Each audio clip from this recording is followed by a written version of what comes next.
es la fórmula perfecta. Siendo esto así, sacamos con la calculadora.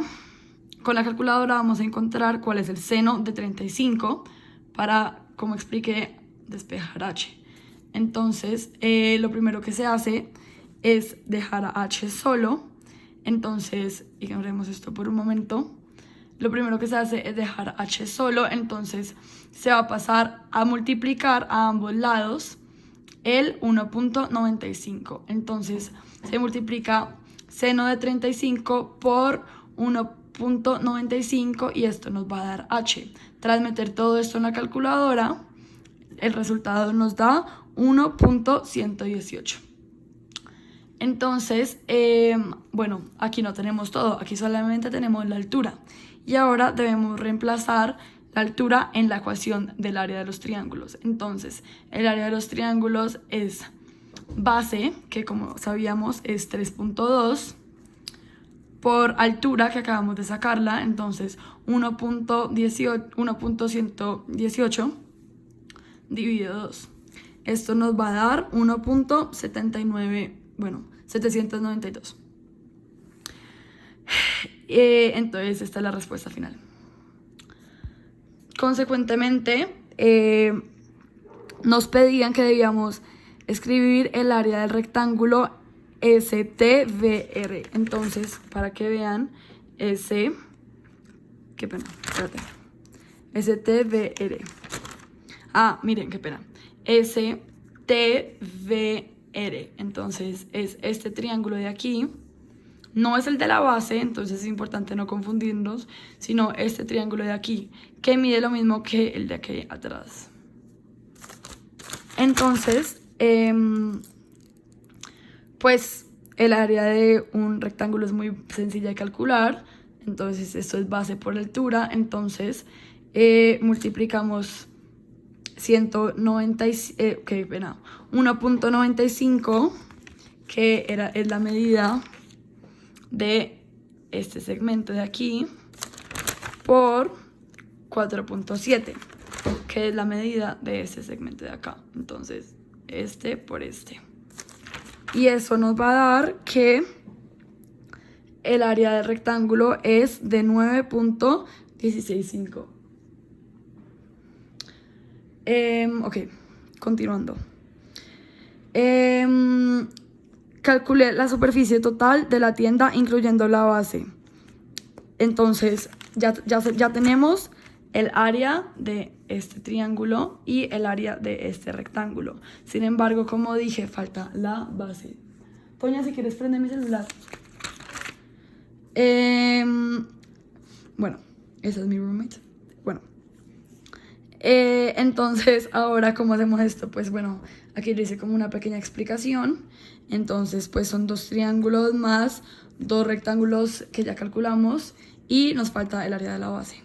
Entonces, sumé el área de los rectángulos más el área de los triángulos y el área de la base la saqué multiplicando 3.2, la medida de este lado y de este lado obviamente, y 4.7, la medida de estos lados. Entonces eso me da 15.04 y entonces el área total me dio de 36.95 metros cuadrados. Ahora, calculé el volumen de la tienda. Entonces el volumen de la tienda, de este tipo de formas, es el área de la base por la altura. Entonces yo en ese sentido lo vi como si la prisma estuviera parada. Entonces esta fue mi base y esta fue mi altura, pues las que yo utilicé para este problema. Entonces el área de esta base, pues como sabíamos, era de 1.79 y lo multipliqué por la altura, que era de 4.7. Esto me dio un volumen de 8.413 metros cúbicos. Aquí pueden ver esta página. Bueno, por lo consecuente, llegué al último ejercicio, el tema 3, de funciones trigonométricas inversas, gráficas, propiedades, ecuaciones e identidades. Entonces, lo que hice para este fue que encontré un problema de un terremoto. Entonces, lo voy a leer. Aquí pueden verlo. Entonces, si un terremoto tiene un desplazamiento horizontal total de S metros a lo largo de su línea de falla, la línea de falla es desde el lugar en donde...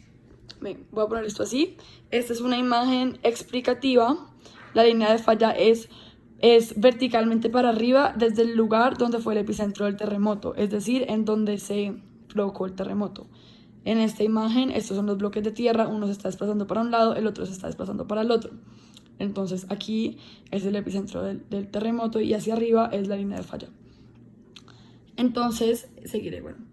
Si un terremoto tiene un desplazamiento horizontal total de S metros a lo largo de su línea de falla, entonces el movimiento horizontal M de un punto en la superficie de la Tierra a D kilómetros de la línea de falla se puede calcular usando la fórmula M igual S sobre 2 multiplicado por 1 menos 2 sobre pi multiplicado por la tangente a la menos 1 de D minúscula sobre D mayúscula, donde D mayúscula es la profundidad en kilómetros bajo la superficie del punto focal del terremoto. El punto focal, nuevamente, es el epicentro. Aquí hice una imagen para explicarlo.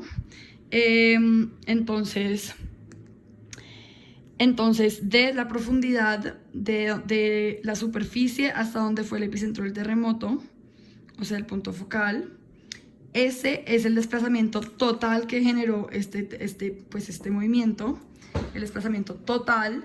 Sin embargo, lógicamente, un terremoto cada vez afecta menos. Entonces, si estás aquí, puede haber un desplazamiento, un ejemplo, de 3 metros. Pero si estás a, por ejemplo, 1 kilómetro de distancia, el desplazamiento ya no va a ser de 3 metros, sino que puede ser de pronto de 2.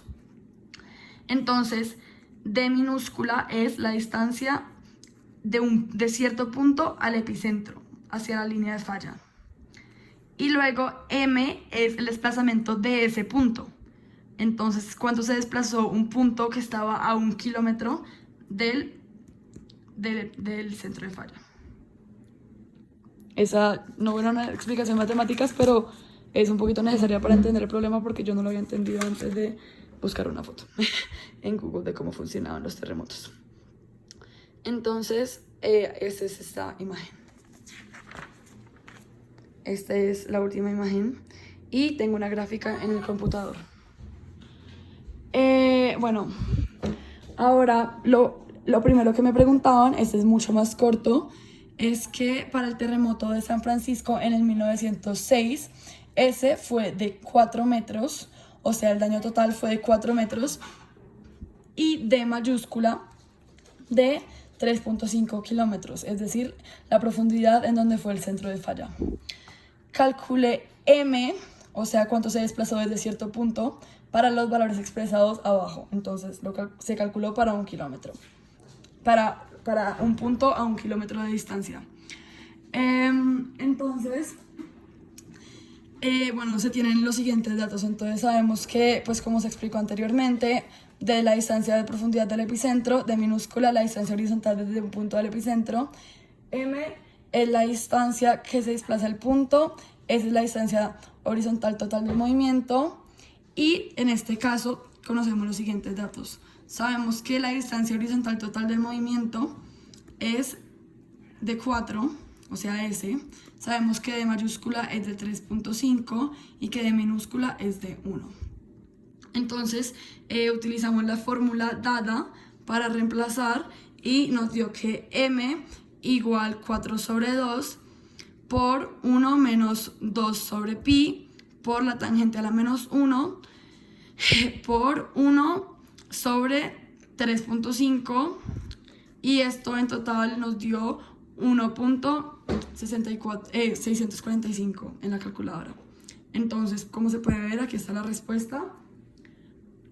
Entonces dice que un punto a 1 kilómetro de distancia del epicentro del terremoto se desplaza en metros 1.5, qué pena, es que en metros, se desplaza M 1.645 metros horizontalmente. Ahora, lo último que nos pedía esta pregunta era: calcula la profundidad D mayúscula del punto focal de un terremoto con S igual 3 metros si un punto de la superficie de la Tierra a 5 kilómetros de la línea de falla, es decir, el epicentro, se movió 0.6 metros horizontalmente. Entonces, pues se utilizó la fórmula dada, es decir, esta misma. Entonces, esta vez ya no teníamos que encontrar M, sino que teníamos que encontrar D mayúscula, o sea, la profundidad. Entonces, esto nos daba que 0.6 igual 3 sobre 2 por 1 menos 2 sobre pi por la tangente a la menos 1 de 5 sobre D. Entonces, para dejar D sola, primero se dividió por 3 sobre 2 a ambos lados. Bueno, esto nos dio el resultado que se puede ver aquí de 0.4. Posteriormente se restó 1 a ambos lados, entonces 0.4 menos 1 da menos 0.6 y entonces pues va quedando más solo. Luego se dividió a ambos lados por menos 2 sobre pi. Entonces nos quedó, pues, por un lado 0.942 y por el otro lado nos quedó la tangente a la menos 1 de 5 sobre D. Y luego para sacar la tangente, el opuesto de tangente a la menos 1 es tangente, entonces se saca la tangente de, pues se saca la tangente a ambos lados, se saca la tangente de 0.942 y queda 5 sobre D. Luego entonces se multiplica por D a un lado y se divide por 1.376 al otro, al final queda así. Y finalmente encontramos que la profundidad es de 3.63 kilómetros. Eso sería todo. Muchas gracias.